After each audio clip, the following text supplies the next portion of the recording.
Deixa eu tentar puxar aqui por uma questão que eu estava pensando quando eu estava vindo aqui para a Léo Dias TV. Vocês são todos candidatos da direita contra o Lula, que se coloca ali numa posição mais progressista.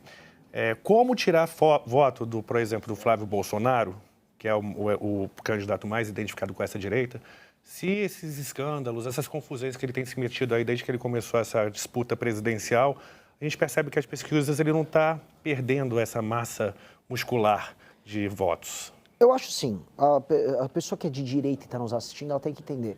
O candidato que ela defende seria um bom filho, seria um bom irmão, seria um bom pai. O Flávio Bolsonaro está envolvido em escândalos que vão de ordem financeira a ordem moral. E já vão sair uma série de vídeos aí muito complicados para ele. Será que por exemplo, uma dona de casa que está nos assistindo ou uma jovem gostaria de ter como marido um cara com esse comportamento? Será que um pai de família que está nos assistindo gostaria de ver um cara como o Flávio Bolsonaro como exemplo de moralidade para o filho? Um cara que pegou milhões lá do Daniel Vorcaro, um cara que tinha um esquema de rachadinha no gabinete, um cara que colocava e era amigo de um assassino de aluguel, que era o Adriano da Nóbrega, que trabalhava para bicheiro no Rio de Janeiro, um cara que apontou a própria mãe para ser suplente de senadora do Canela, que é um cara envolvido com o Comando Vermelho no Rio de Janeiro. Esse é um exemplo de cristandade, esse é um exemplo de moralidade. O Flávio Bolsonaro ele é um erro em si.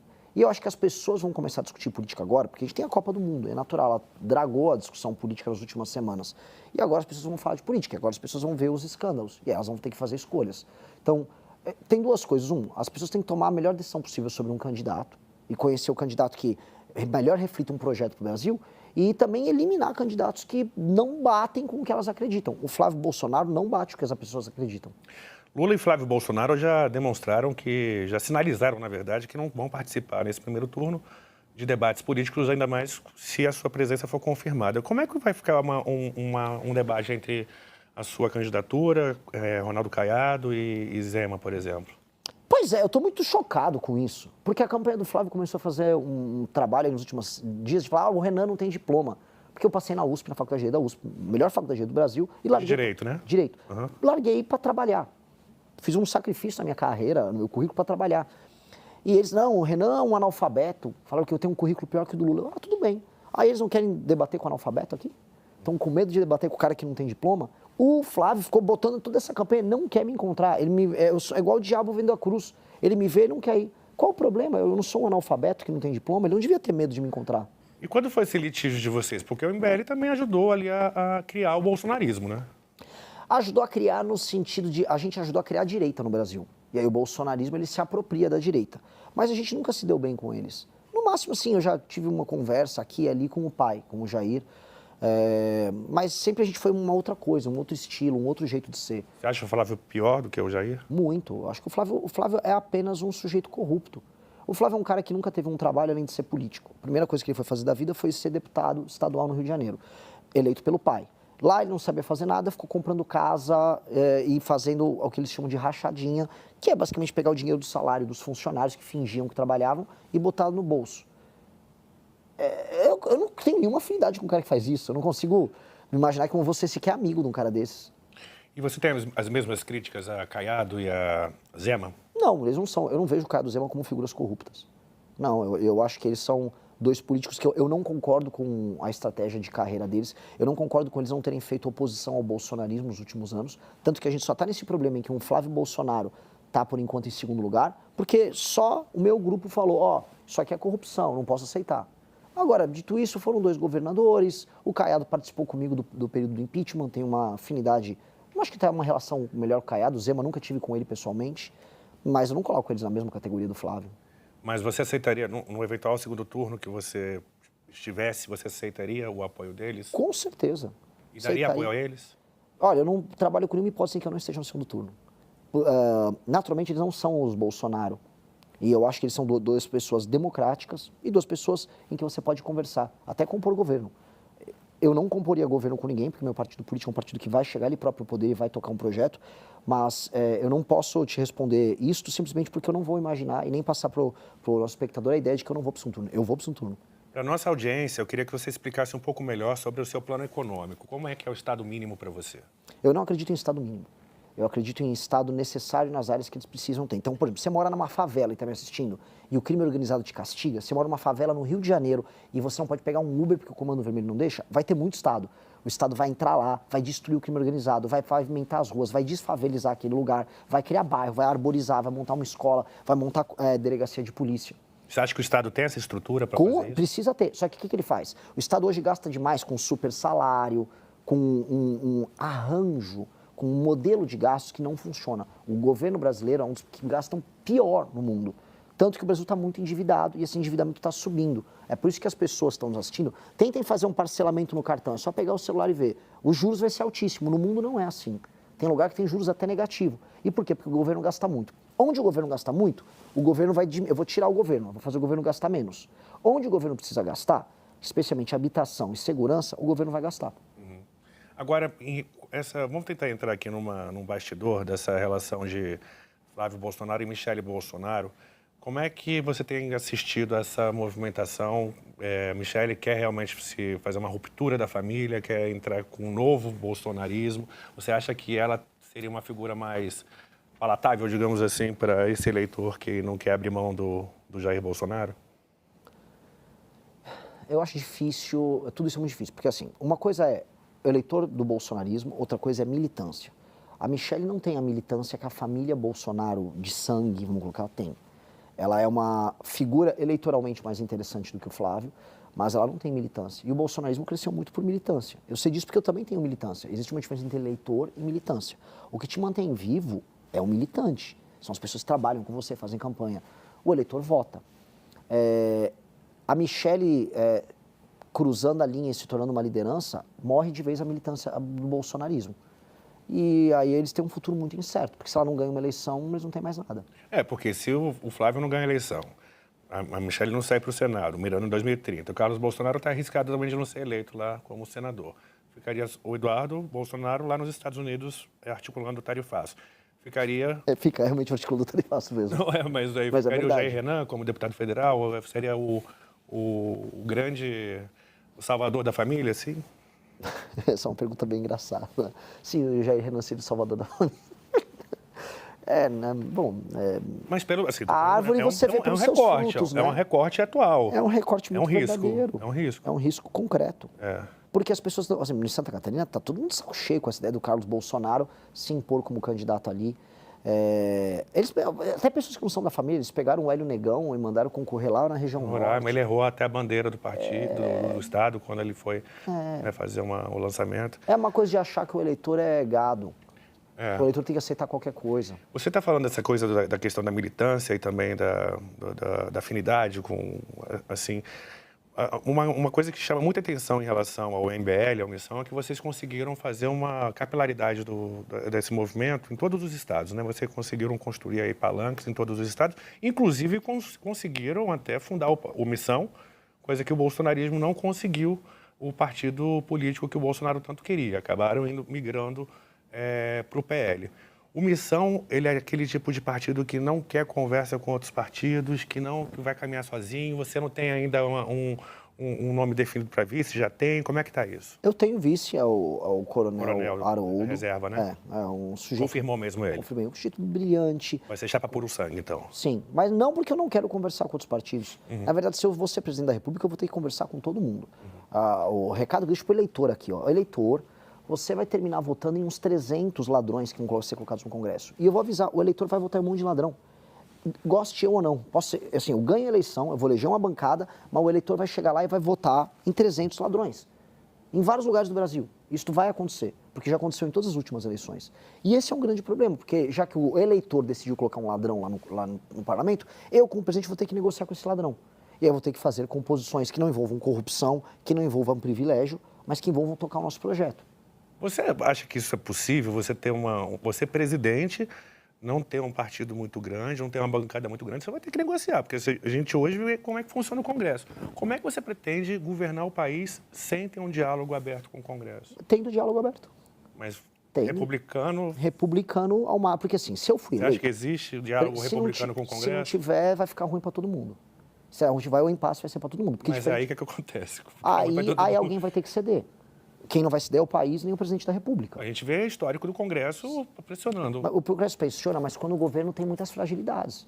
Por exemplo, o STF, para falar um novo agente, ele foi para cima do governo Bolsonaro, porque o governo Bolsonaro estava todo encalacrado com as rachadinhas do Flávio. Por isso que ele teve que ceder no começo do mandato dele. E a postura do Bolsonaro quando entrou era: ganhei e vou para cima de todo mundo. Eu não estou falando que eu vou para cima de ninguém. Eu ganhei e vou para cima do Comando Vermelho, do PCC, do crime organizado e da parte ruim da economia que faz com que a pessoa que compra um celular pague tanto imposto. Que hoje as pessoas estão parcelando pizza no iFood. As pessoas estão parcelando pizza no iFood. Eu vou para cima disso. E o Congresso, vamos evitar que as pessoas parcelem pizza no iFood? Congresso, vamos matar os membros do Comando Vermelho? Vamos matar ladrão? É isso que eu vou chegar. STF é a mesma coisa.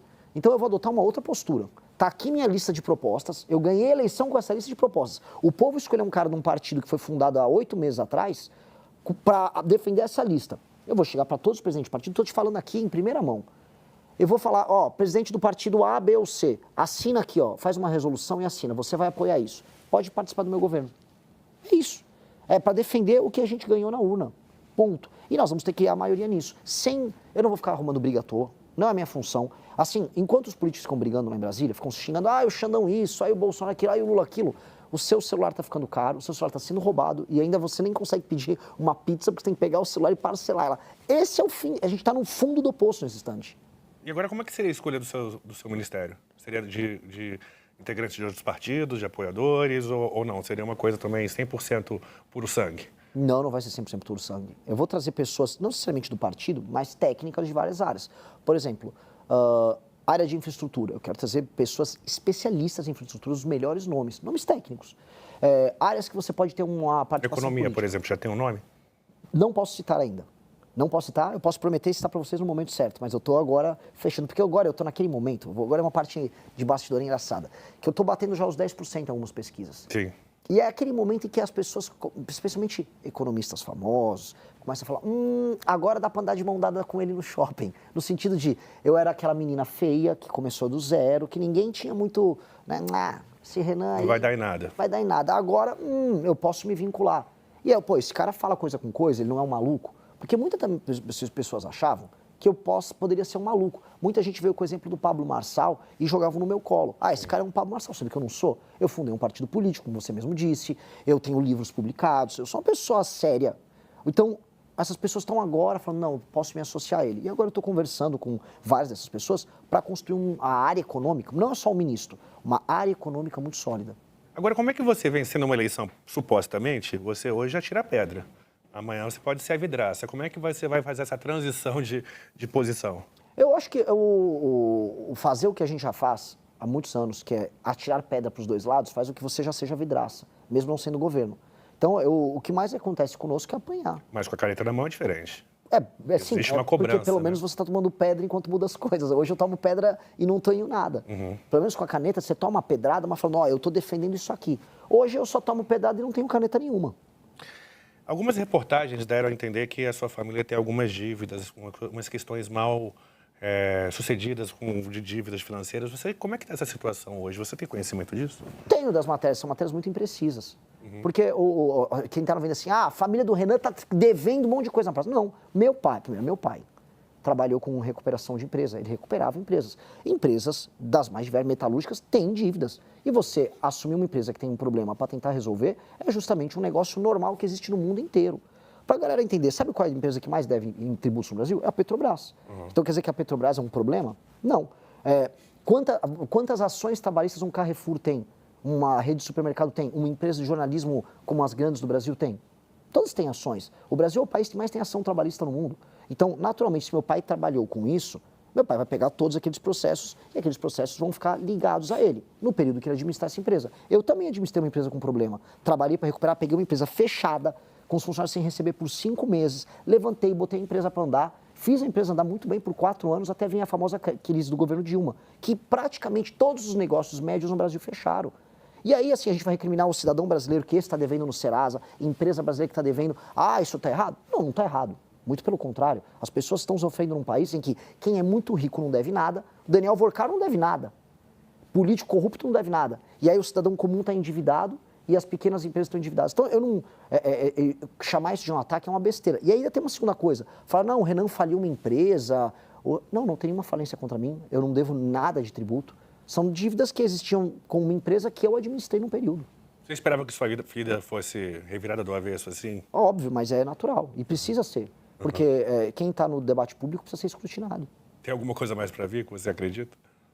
Eu não acho que tenha coisas para vir, porque tudo já foi escrutinado sobre a minha vida e eu também não tenho grandes confusões. Então, as maiores confusões na minha vida... São só na internet. Foram depois que eu montei a MBL, são todas muito públicas. São todas confusões que envolvem briga com político A, B ou C, ou um amigo meu mandando áudios num grupo, não. É isso. Como é que você reagiu a essa história do... Eu reagi da pior maneira possível, porque eu que convenci ele para aquela viagem. Porque, você estava com ele? Estava. Eu estava perto dele no momento do áudio, mas não ouvi o áudio, senão eu parava ele no momento do áudio. O que aconteceu? Estoura uma guerra. A guerra, por enquanto, mais importante desse século. Sim. E aí eu falei, olha, o mundo vai ser determinado por essa guerra.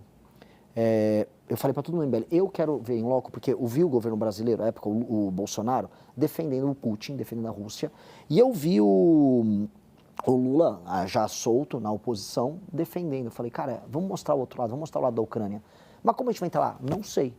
Peguei um avião, fui para lá, o Arthur falou, não, vou junto. O Arthur é um aventureiro. Fui para lá, cruzamos a fronteira, temos um jeito de cruzar a fronteira com a televisão da Eslováquia.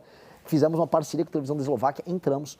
Enquanto isso eu filmava, eu arrumava doações, arrumei caminhões e mais caminhões de doação para os ucranianos. Mostrei como é que eles se preparavam para o esforço de guerra e voltamos. Com doação, cheguei no campo dos refugiados na Eslováquia, todo mundo batendo palma, querendo falar português com a gente. A gente fez um negócio bonito. Heróis, eu falei até assim, pô, obrigado no Danilo Gentili, quero que ele me chame pro The Noite. Tava todo feliz, porque foi lindo o que a gente fez. Eis que, quando a gente cruza a fronteira da Ucrânia para a Eslováquia... Mamãe falei. Aí mamãe falou.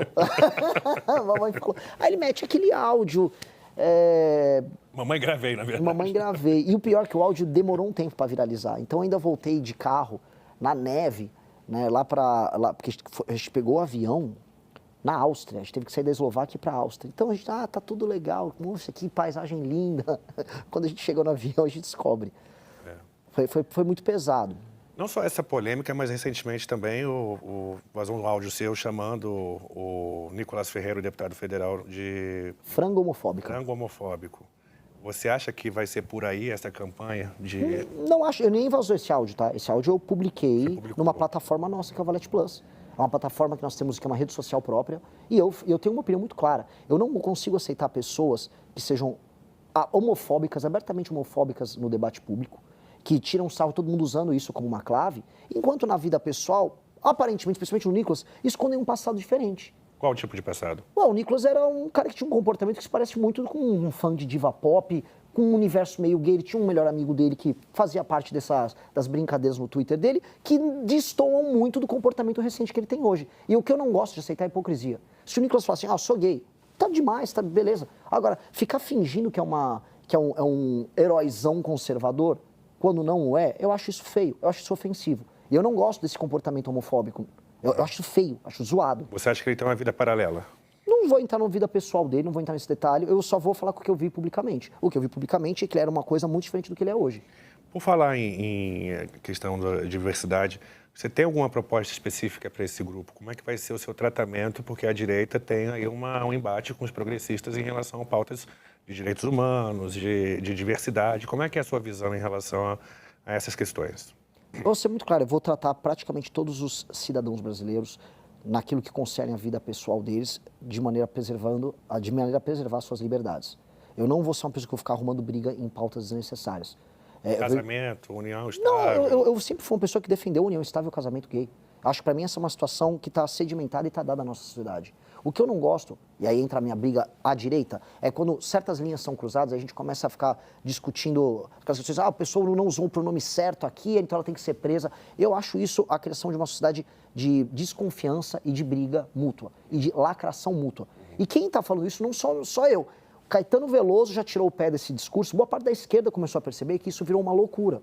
Que, não, porque você é um machista se você falar tal coisa, não, porque o racismo estrutura... Calma, gente, uma coisa são pessoas que cometem crime, Outra coisa são ou uma pessoa que fez uma piada, ou pessoas usando o jeito comum de ser. O Brasil sempre foi um país muito à frente do seu tempo em muitos desses temas. O Brasil tinha a Roberta Close nos anos 80 como uma trans que participava de programas de TV e não sofria nenhum tipo de comentário. Também. Nunca sofreu comentários transfóbicos dessa natureza. O que a gente fez foi importar dos Estados Unidos, que eles sim são muito racistas, eles sim têm uma separação, uma sociedade muito dura que o Brasil nunca teve, e aí jogar isso para cá, esse discurso, e você começou a rachar a sociedade brasileira com coisas que a gente não vivia. Então, do nada, não, temos que reeducar os meninos na escola porque eles são todos machistas. Temos que reeducar as crianças na escola porque eles são todos homofóbicos. Calma aí. E aí a coisa começou a invadir espaços de religiosidade, espaços que envolvem, inclusive, os núcleos familiares, jogar marido contra mulher, pai contra filho. E eu acho que isso tornou a sociedade pior. Se você olhar hoje, a nossa sociedade é uma sociedade pior, uma sociedade de desconfiança, em que as pessoas desconfiam muito mais uma das outras do que antigamente. Eu sou te comentar uma coisa, eu sou de uma época, começo dos anos 2000, que, você saía com o teu amigo gay pra ir numa festa geral. Não é, hoje é tudo separado. O gay sai na festa do gay, o gay vai no show do gay, o hétero vai no show do hétero, o hétero vai na festa do hétero. As coisas se segregaram completamente.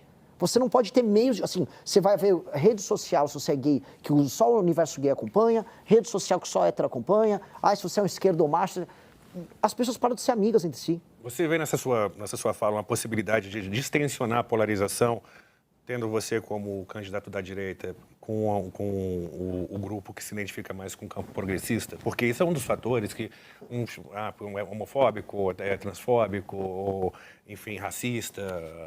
Enfim, você acha que esse discurso pode tentar distensionar essa polarização? Eu quero distensionar. Você quer distensionar? Eu quero distensionar. Eu não quero treta, porque eu tenho coisas mais importantes. Hoje, eu vi uma briga dentro do bolsonarismo que estava uma candidata trans bolsonarista xingando um candidato gay de pão com ovo. Eu falei, meu, que coisa, né? Eu falei, o que é um pão com ovo? É um gay mais pobre. Eu falei, tá bom, essa pessoa gay mais pobre hoje vai morar numa favela. Eu quero que não exista favela. Eu quero que exista um bairro para essa pessoa. Eu tenho questões materiais para resolver. Eu preciso que a favela vire bairro. Eu preciso que as cidades mais pobres do Brasil tenham uma atividade econômica. Eu preciso que você não precise parcelar uma pizza no iFood. Eu preciso destruir o crime organizado. Até porque o assaltante, quando assalta, ele não está olhando, putz, é um gay, não vou assaltar. Não vou assaltar. Não, a pessoa assalta. A violência é praticada contra todo mundo de maneira indiscriminada no Brasil. O Brasil é um lugar muito violento. Então eu quero resolver os problemas. Eu não vou ficar perdendo meu tempo com discussão inútil. E gostaria de ver de todo mundo, de todos os setores da sociedade brasileira, uma boa vontade em resolver problemas brasileiros. Não é otimismo demais acreditar que isso conseguiria ser realizado em 4 anos? É otimismo demais, mas eu tenho que ser otimista.